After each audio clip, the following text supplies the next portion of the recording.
So, in this presentation, I'm going to talk about representing light syllables in Japanese Braille and kana. I'm going to explain what we mean by light syllables and Braille, kana, those things. Of course, we have just heard a lot about kana through Helen's beautiful presentation, but I'm going to focus on the present-day Japanese, and I'm going to talk about Braille rather than handwriting. Okay. But first, I would like to, well, say a few words on why I'm interested in this. My primary research field is the linguistic analysis of the Japanese writing system.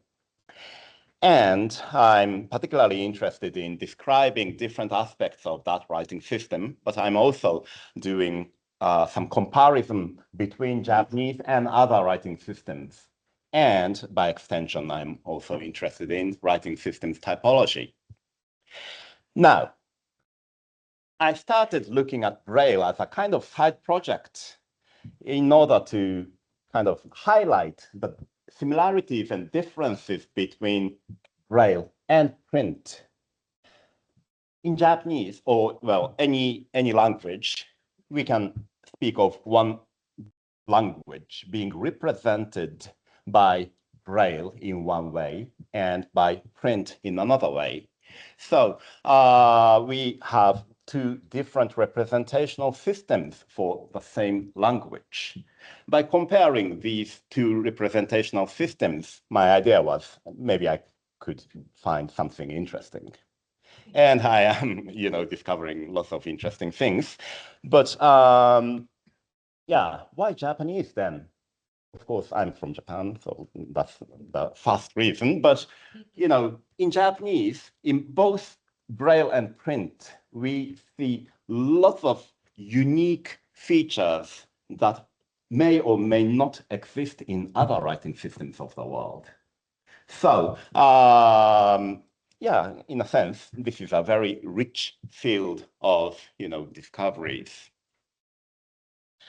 Now, so I have been comparing Japanese Braille and print, but recently I have been thinking about more fundamental questions that I would like to address today. Two of them. The first one is, what kind of structural insights can we find or can we gain through such a comparison? And the second one, which has been brought to me by Daniel Haber, yes, over there, yeah, through our personal communication. Can we or should we put Braille and print under the same analytical umbrella? This question was raised in the context of writing systems typology, but I feel that the same question can be asked for any comparison of any aspect of Braille and print representations. So I would like to discuss these two questions through an analysis of this thing called representation of light syllables in Japanese. In the first part of this presentation, I will talk about Braille and printing grapholinguistics.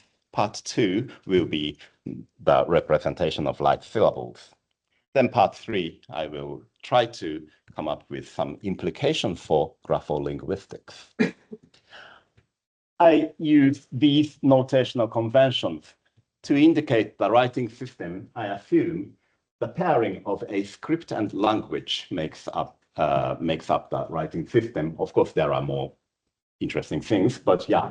I use the ISO code for the language. JA stands for Japanese, BRAI for Braille, etc., etc. So this is the writing system we are talking about. And I show the actual representation in the original form. And where necessary, I will use the angle brackets to transcribe the signs or maybe characters.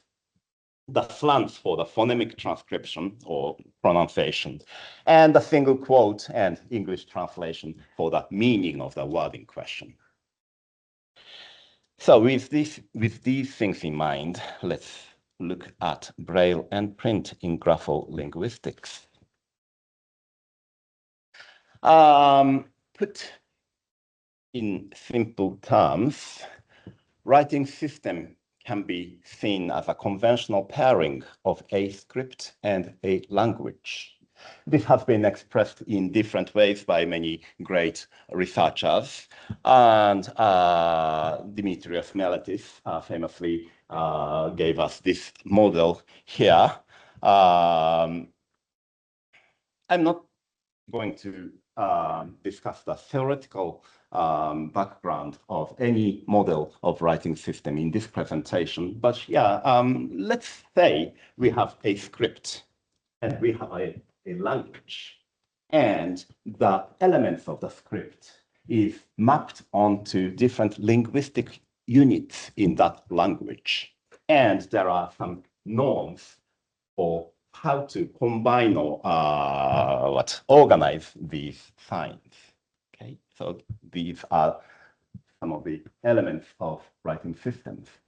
And my point is that both Braille and print can be seen as different materializations of writing systems. How? Let's look at the smallest element in both Braille and print. Here I use English as an example. In English Braille, we have something like this. Of course, the real thing is something we touch rather than what we see, but this is a kind of graphical rendering of the tactile thing. A Braille sign consists of 3D tactile dots grouped or organized into matrices. In print, we have lots of different letters or graphemes. They are 2D visual strokes or marks, usually made of ink or something else, grouped together in a certain space. Coming back to Braille, Braille signs are embossed onto paper or digitally rendered on the screen. Print is usually drawn using a certain writing tool, and it can also be digitally rendered. Braille is perceived primarily through fingertips by touching the thing, whereas print is, again, primarily perceived through eyes. We can see Braille if we have that capacity, and we can sometimes touch print when the print is released. But yeah, primarily tactile and visual. Both print and Braille, Braille and print are associated with linguistic units, and thereby they form signs of language. What do I mean by that? Here, again, English, Braille and print, both representing the phrase Braille and print. Okay. Both representations comprise discrete signs which are spatially organized on a plane or surface. And each sign, not each, individual signs are combined to encode words and phrases. Now, yes, we are talking about similarities here, but we have a difference here. The Braille representation is related to print representation, but it is distinct from print. And the same can be said for print. Print representation is related to Braille, but distinct. What do I mean by that? These representations show us exactly the same phrase, but the way they show it is quite different. In Braille, we do not have lowercase uppercase. Instead, we have a special dot to indicate, hey, this is uppercase. In print, we visually distinguish between lower and uppercase. In Braille, the word Braille, the English word, is represented as BRL. There is another way to represent that, but this is the more common one. In print, we spell out the word according to the conventions we have in today's English. The word and is represented by one sign in Braille, which is not the case in English. Of course, we could use ampersand, but that's another story. So, like these, we have different conventions for representing the same thing between Braille and print. And this is, well, I'm using English as an example, but this is not limited to English. So there are different views about the relationship between Braille and print in the literature. One school of thought is that we have speech, we have writing, I mean print, and Braille is used to transliterate the print representation into Braille representation. But given the differences, we can at least say we are looking at distinct systems of representation. And researchers like Hamp and colleagues, also Daniels and Meletis, they argue that we are looking at distinct writing systems. And yeah, Hamp and colleagues famously said, for people who actually use Braille, most of them have never seen the print representation for the obvious reason. So for them, we can't claim that this is the basis and this is the application. We are talking about two separate writing systems. And I would like to adopt that view. So if we assume both Braille and print as writing systems, they should be, or they can be maybe, studied in grapholinguistics. But in reality, Braille is not really there in the literature.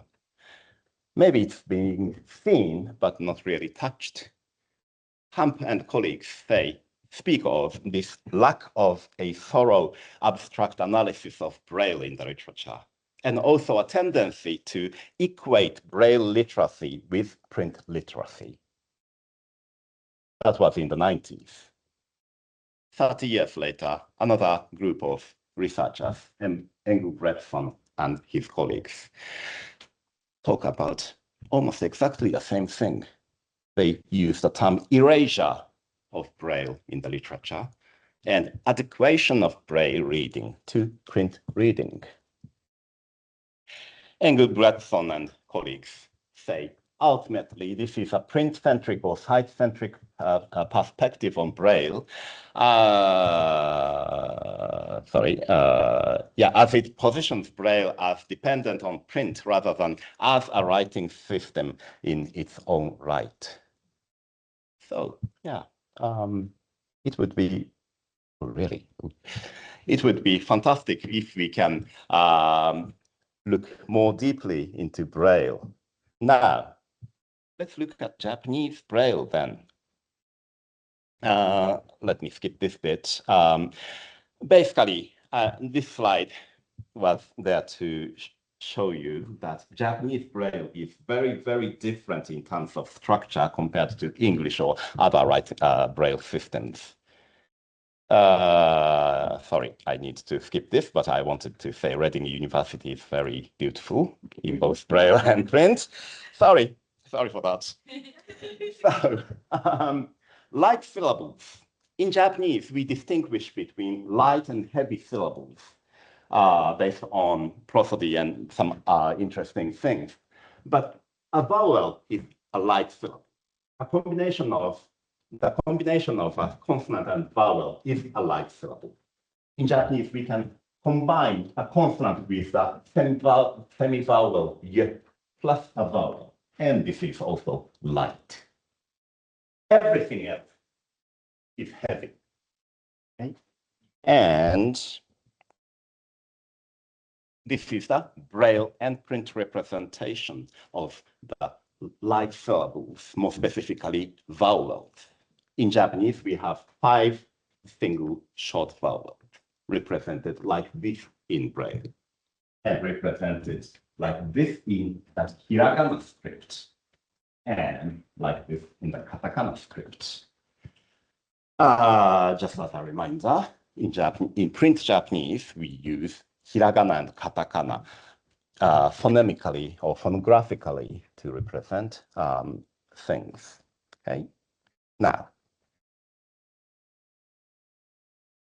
ha, hi, ku, ke, ko, the combinations of the K consonant or consonant and different vowels. Here we have ma, mi, mu, me, mo, m plus a vowel. Do you see any pattern here? You do, you don't. Okay. So in Japanese braille, each braille sign incorporates a consonant part and a vowel part. Okay. This blue thing corresponds to the consonant. How do we know? Because it's there in all the syllables sharing the same consonant. The same can be said for the vowel if we compare different syllables. So, in a sense, we can say that Japanese braille is segmentally coded, oraically organized. This needs another topic to argue for, but I'm not doing that today. In hiragana and katakana, we do not see any segmental coding, simply because there is no recurrent and graphically obvious elements corresponding to consonants or vowels. Arvind Iyengar pointed out a striking similarity between Japanese braille and Korean Hangul in the representation of consonants and vowels within the same block or cell. There are some interesting differences too, but again, I need to skip that for today. Now, this is where things get more interesting. In Japanese braille, we have lots of additional dots, which I want to call modifiers, that convert the consonant into another consonant. Here we see hakikukeko, the same thing as in the previous slide. This dot added, and we see ga, gi, gu, ge, ko. Phonologically speaking, k and g are distinguished only by the voicedness. So we can kind of say this is a voicedness marker. There is some complex things here, but I would like to come back to that point if possible. In hiragana and katakana, we have something similar. A pair of 2 tiny dots added to the characters, and we see being converted into voiceless to voiced.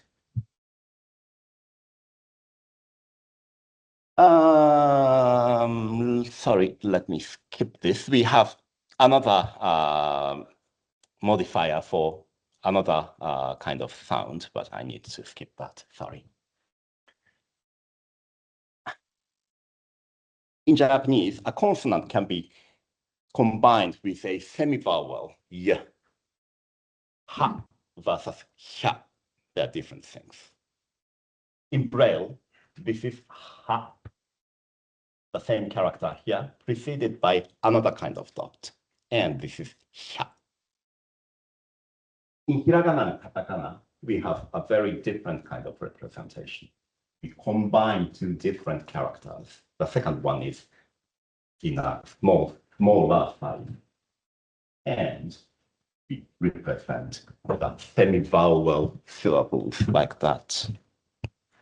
What if the semi-vowel appears with a voiced consonant? We have a combination of two dots, one indicating voicedness and the other indicating the semi-vowel. In hiragana, yes, we saw the dot and we saw the smaller character. So we have very different ways of representing the same thing. Also in Japanese, some sound combinations are allowed only in recent loans. Sorry, not this one. Yeah. Pa occurs only in recent loans. This sound combination is represented in Braille by the sign for ha, together with another modifier saying, hey, this is a recent loan thing. Okay. We use combinations of characters in hiragana and katakana. Well, basically katakana, because katakana is used mainly for representing long words. So to sum up, between Braille and hiragana and katakana, we see very different ways of representing the same types of sounds. Oops, sorry.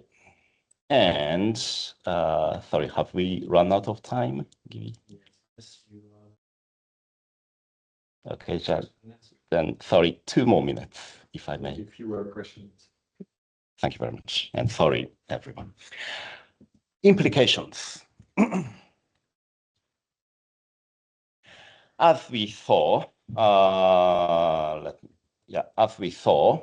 we have very different ways of representing the same things between Braille and print in Japanese. In Japanese Braille, we use lots of different modifiers combined with the basic signs. Why? The main reason is that we are strictly speaking about 6 dots or combinations of 6 dots, which render 64 distinct shapes. We can add some more dots, but this is not really conventional. So we have a very limited inventory of shapes in Braille. So we have to really maximize the ways we can combine these signs. But this is not the case in print. We can combine different strokes in many different ways. So there is a very strong constraint for how signs can be formed in Braille, which is not present in print. And this is not only for Japanese.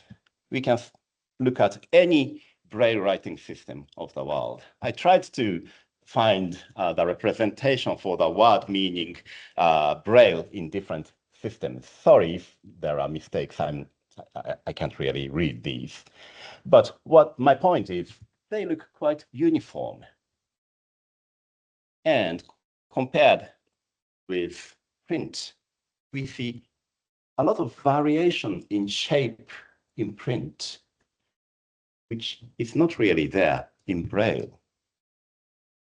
Also, in terms of the relationship between the shape and linguistic unit.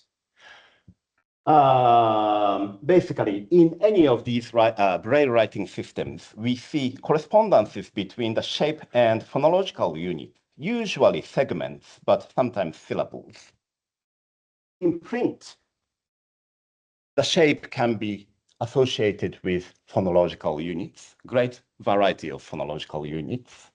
Also morphemes, sometimes words, not phonological, but morphological elements. this kind of mapping is not really present in Braille, simply because we can't afford to create enough number of signs or shapes for morpheme signs in Braille.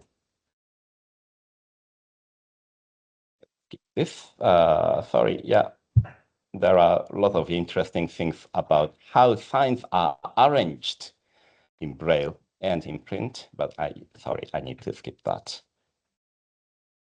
I really wanted to talk about if Japanese Braille could be linearized to make true alphabetic writing system, which was kind of raised by Arvind Iyengar. But I'm sorry, Arvind, I must stop this, skip this. Okay. So conclusion. Yes, Braille and print, they are very interesting. We are talking about the same language represented in two very different ways. And the difference translates into different ways of sign formation and arrangement. We can speak of functional equivalence because both Braille and print represent language, but modal difference, touch versus sight. And this difference has lots of implications for the way these representations are created and used. So some references and some acknowledgement here, and I would like to thank the organizers of this wonderful conference. Thank you very much.